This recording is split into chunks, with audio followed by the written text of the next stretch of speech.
especially right now, many of us struggle with, there are all these problems, there are all these heartbreaks in the world, there are all these people who are suffering for various reasons, but I feel so helpless to do anything.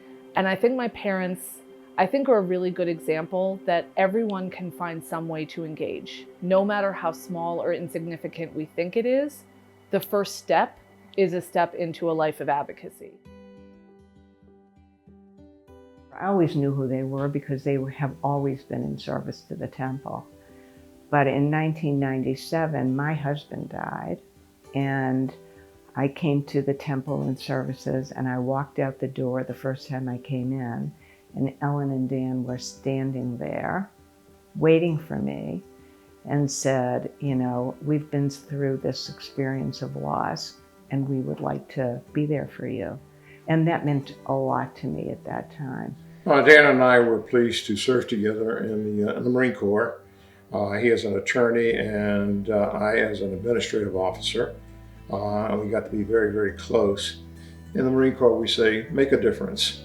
And with Dan, he has made a difference in the world in so many ways. Dan and Ellen just seem to complement each other, if I can say that. You know, as parents, as contributors to their faith community, and also to the country. Ellen is someone who's worked as a professional. She worked at the Holocaust Museum. She understands and knows Holocaust survivors, but she also got the bigger picture of what JCRC was trying to do by bringing Holocaust speakers into schools. So she would do everything. She would send cold emails to schools to see if they wanted to bring in a speaker. She would work closely with our survivors to help them be the best self when they came to speak in the classroom. You know, she really brought her heart to it. The work they have done in the community has been endless and tireless. When Ellen came to Jessa, she had worked at the Holocaust Museum and brought with her a fount of knowledge on how to help survivors and to get people to volunteer services and to bring those much needed services into the survivors. The amount of energy and enthusiasm and creativity that they brought is endless. I'm blown away by it. You know, they have a wonderful generosity of spirit. You just know it. You just kind of sense it. And unfortunately, being a donor family advocate means I meet families at the worst time of their lives. Somebody has died. And in this case, someone really very young died, and that was Jennifer Blalock. I think they learned by having Jennifer so suddenly taken away from them, right?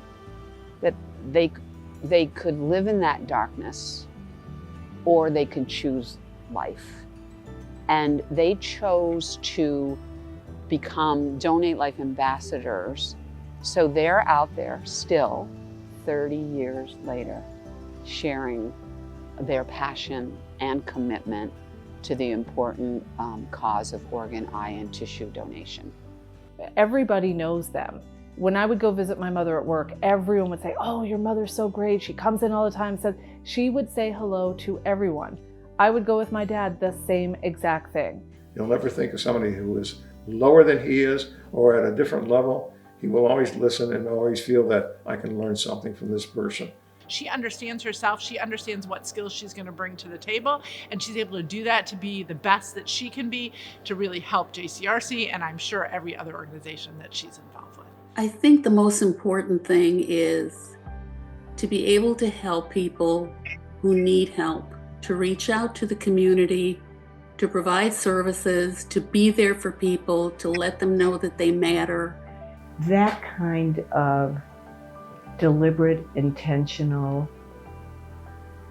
drive to service is something that can be very motivational and inspirational for other people. Just hearing about what they've done. For me, Ellen and Dan have always been unbelievable role models.